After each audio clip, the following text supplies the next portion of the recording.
Duncan. As you know, at northeastsports.com, it's all about the essence of sports. What is the essence of sports? I grew up in Los Angeles and Cocoa Beach, Florida.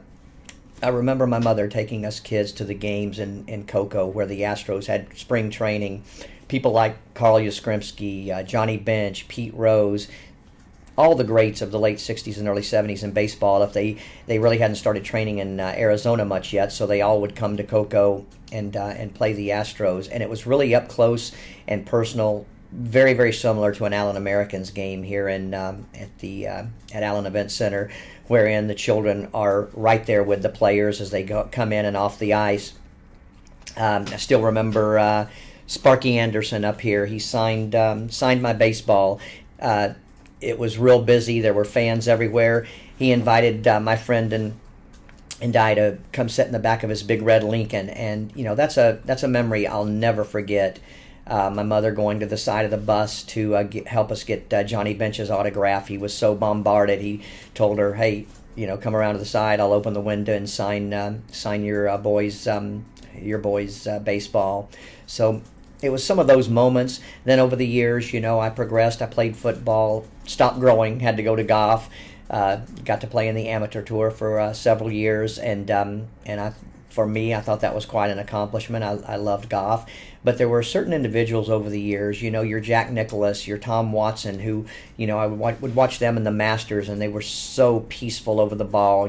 Joe Montana, such a calmness, when he would throw to Jerry Rice, Dwight Clark, and the guys, Wayne Gretzky and hockey. He had a calmness to him. He had a patience that you don't see every day. The statistics and everything mean a whole lot, but what they do in the game then flows to the essence of sports, which is also what they do off the field, off the ice.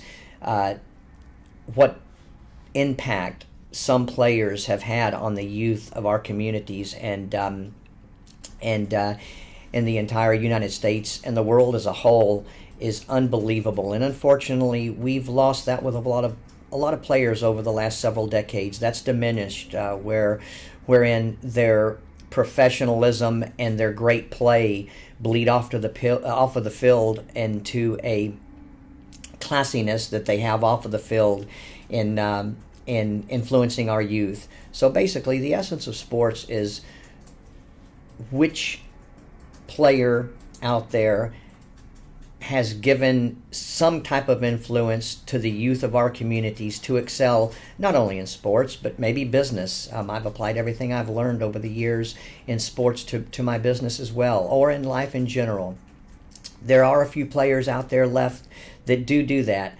Sometimes you have to look to the different leagues. We have an interview coming up with Joel Chouinard of the Allen Americans, and he is one of these individuals. He has a passion for the game like no other. He mixes a psychology and mental side of the game to the physical aspect of hockey that you don't see every day. So we hope you'll enjoy this interview, and we hope Joel's passion for the game, if it can touch one youth out there, girl or boy, to excel in what they love, whether it be hockey, football, baseball, business, sewing, no matter what it is, we hope it does just that. So sit back and enjoy Joel Chouinard of the Allen Americans.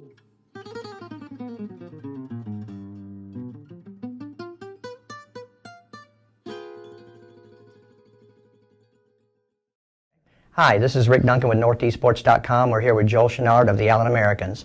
How you doing, Joel? Good to see you. You too. Let's go back a little bit. A lot of the fans in the area that follow the Americans, and you in particular, you were born in Canada. Yep. And what area? In Quebec, Sherbrooke, Quebec. And you grew up there. Mm-hmm. What was your first contact, or when was the first time you knew you had a passion to play hockey? Where I'm from, everybody plays hockey as a kid. It's kind of like football or baseball in the States, and my parents knew right away that they gave me a mini stick, those little plastic sticks, and I was playing with it all the time. And I think then they already knew I had a passion for the game, and it didn't develop until maybe I was 8, 9, 10 years old that, I had the potential and the work ethic and, what it took to maybe one day become a professional hockey player. But it's hard to know that early, but you can tell, which kid are, Right. more involved. And I wanted to play hockey all the time. So I was very fortunate that my parents, helped me and, supported me through everything. And, yes, but again, back home, there's one sport. It's hockey, Right. and everybody breeds Montreal Canadiens, and so that's what I grew up in. So It's in your genes up yeah, there. exactly, it's in my genes. Well, did you come from a hockey family, or were you the first kind of to break through and be a success? In my immediate family, not at all. My dad's a psychologist. My mom was a school principal, and they never either of them played hockey. But my extended family, my uncles played, and huge hockey fans, and my cousins played and all that. So I was the first in my immediate family. My brother actually ended up playing a very high level hockey as well. He played a short stint professional, and then but he played in college up in Canada. So we became a big hockey family, but Right. we weren't. My parents weren't. Actually, it's not a bad thing having a father with a psychology background, because with Coach Martinson, he talks about the hockey intellect and stuff. I guess, has there been any way you've combined that into your play, with the psychology? Yeah, for sure. It's been part of me since I was a little boy. It wasn't necessarily just about hockey, but everything in life. And obviously having him, teaching me the more the mental aspect on things and resiliency and things like that I just kind of translated that into hockey. And also, I was more open to sports psychology. He wasn't a sports psychologist, but I was more open to it. And sometimes in hockey, or in sports in general, it's still growing, that aspect, especially in sports teams. Individual sports, I think it's pretty popular, but sports team, guys still, are a little hesitant to get into that stuff. And it wasn't, I never hesitated when I had the opportunity. I went all in, and it's really helped me. I think I met that sports psychologist in Toledo about 3-4 years ago, and she's really helped me tremendously with just little things, mentally. And the game is, she says, 90% mental, and I agree with that, because it's a long season. It's a drag sometimes. People see it as, it's always high. You play a sport, you play a game for a living. But it's not like that. Some days you don't feel as good. It's like the same as when you go to work. Right. And that's when the mental aspect really comes into play. And when you go through not a little down in your game, you're not playing as well. You're not getting as many points, or playing the way you should be. That's when that really helps, because when everything goes well, you're riding high, you're fine, you're playing well, but it's to really level those, level your game, and that's where it's really helped me. Well, I guess that's a good analogy, because a lot of people that come to a game or follow hockey regularly, they think it's a lot of physical only, and behind the scenes, I guess that's a good analogy for them to understand that there is a lot of mental preparation. And do you find that that type of preparation helps ground you as well as play the game? I mean, give you a certain grounding that you may not have without the mental preparation? Yeah, absolutely. I think of it as a mental workout, because you go to the gym and you do bench press. That the more reps you do, the stronger you become. Well, it's the same thing with the mental aspect. The more you do it, the more you believe in it, the stronger you become mentally. And it can help you in any, to answer your question, it can help you in any aspect of your game. If you feel like you're weak in a certain aspect, you can use that to really help you, work on that. Or because visualizing really is a big part of the mental game, is to, trying to see what you can do better in your head, and then it translates onto the ice. So yeah, it helps in every aspect of the game, for sure. I played in junior major, which is from 16 to 20 years old, or 16 to 19 for me. And then I got drafted by the Colorado Avalanche in 2008, and then I turned you. So it's a little different than basketball and football. You actually don't enter the draft. You become eligible to be drafted as soon as you turn 18. And I did get drafted, but then you don't have to sign a contract right away. You can go back to playing junior or college. And I was in the junior. I went through the junior route, and I ended up signing a contract when I was 20. So I turned pro when I was 20, and then I've been playing ever since in the United States and Canada for a short stint too, in different organizations. And 2 years ago, I was playing in Toledo, Ohio in this league, and my wife got a job in Dallas. And I knew there was a team in Allen, which is a suburb of Dallas. So I called the coach after that season, and I said, my wife works down there, and I'd love to play for you. Obviously, with the championships after championships that they had won, and it was very appealing to me to come play down here, and it worked out. Coach Marty signed me that summer, and I've been playing here it's my second year. Mm-hmm. So after being here 2 years, and with all the championships that the Americans have put up, how does it feel becoming a captain now, and can you give the fans a little bit of insight about what that entails and what you do different as opposed to to playing only and not being a captain? It's definitely more responsibilities, but it's good responsibilities. You have you kind of, not that you take everybody on your shoulders, but it's partly my role to bring everybody together as a team, and I have obviously everybody on the team to do that as well, but I feel like it's my role to at least give a structure so everybody comes in together. And they're obviously, with winning 4 championships in a row, you have to have good leaders. Mm-hmm. And I'm definitely filling in some big shoes with the Deitch, the Costellos, the Steffes, and those guys. I was fortunate enough to play with Costi and Gary last year, and learned a lot from them. And right.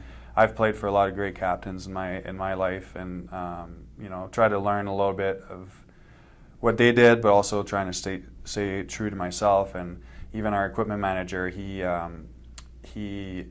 was the equipment manager in Detroit when Steve Yzerman was the captain. And for the fans that don't know, Steve Yzerman was one of the greatest captains he was the captain for Team Canada for the Red Wings when they won several Stanley Cups, and he's debatably one of the greatest captains. And he was fortunate to be there when Steve was there. And so I always ask him questions. What would Stevie Y have done in this? But you also, like I said, you got to stay true to yourself, because right. It's important. So. And your psychology background would probably help that as well, even it's because it is kind of a managerial role as well. Yeah. So. Yeah, absolutely. I try to, I don't try to force that upon guys. I think that's a personal decision right. to make. But I told them, if you have any questions, I'm open to answer them, to talk about them, or research it if you want. Right. So. We were in the stands the other day, and we heard a fan after a penalty.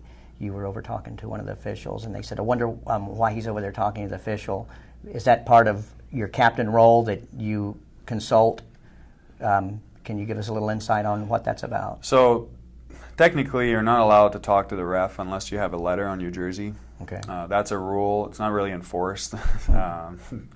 A lot of guys will yap at the ref and stuff, but so when the coach has a question for the ref, and he's all the way on the other side of the ice, instead of having him come all the way to the bench to ask him, you just go and talk, and he'll ask you a question, and you go and ask the ref what he thought of this play, or be careful with this guy, he could do like this and that. And the ref this past weekend was actually speaking French, so Marty was saying, we could be, I could ask him, you can go ask him in French, and maybe he'll be more receptive and stuff. So I tend to, have a good relationship with the refs, because if you, from my experience, if you yell at them, they'll kind of shut down as more for players. Right.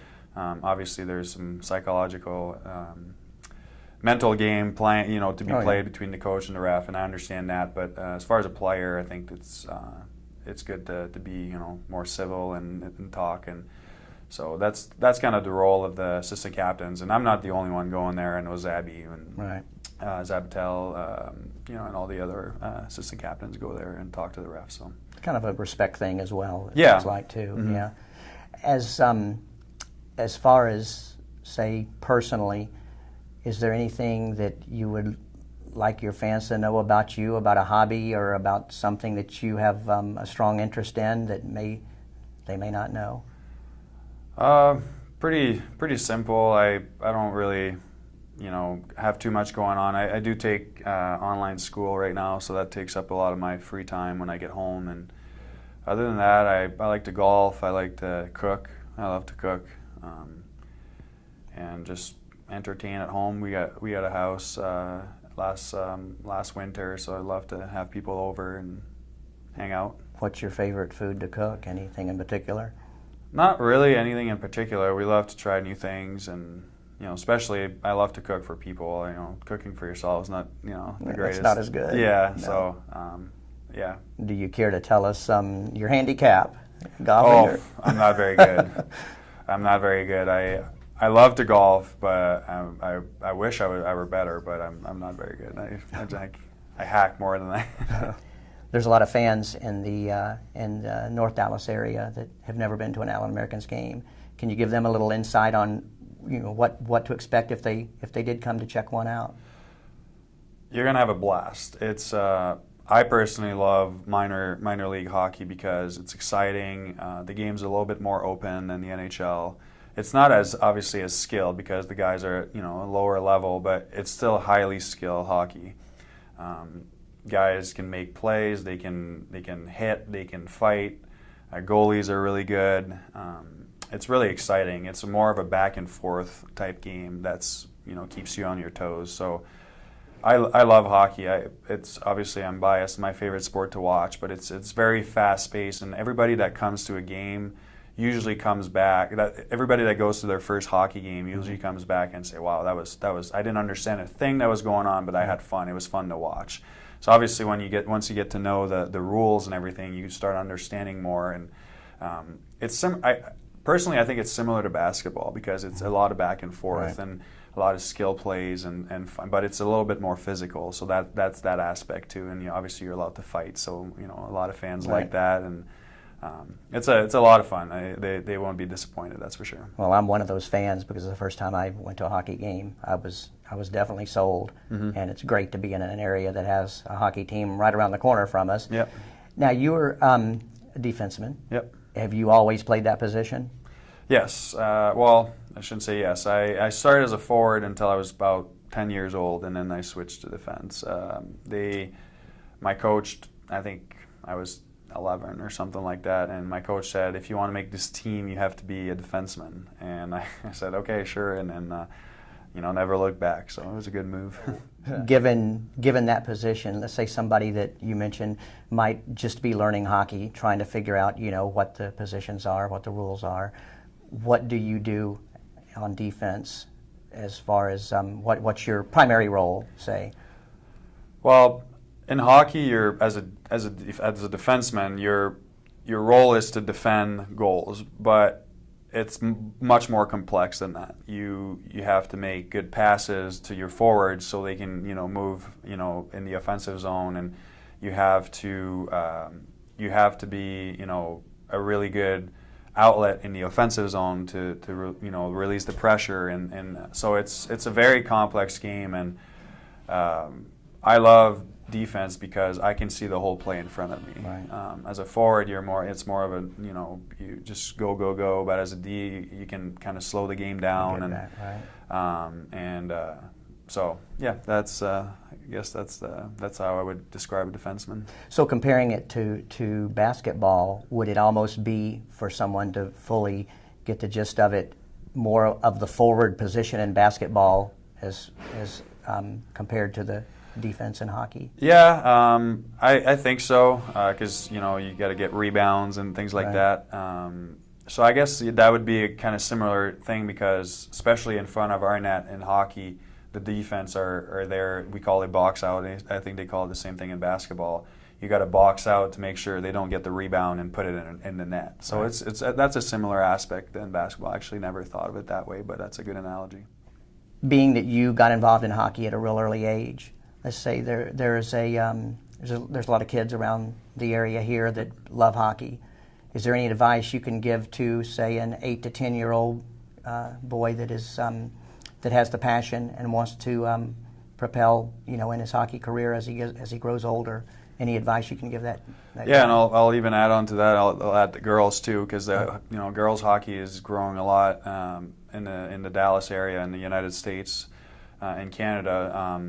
But my biggest advice is just at an early age like that is to have fun. You have to enjoy the process, because if you're forced to do something, you're probably not doing the right thing. My whole life, I enjoyed everything I did about hockey. I enjoyed working out. I enjoyed going to practice. I enjoyed the games, obviously, but you gotta have fun doing it, and of course work hard and see where that takes you. Good. Joel, it's been an honor. Thank you. Thank you very much. Joyeux Noël et bonne année.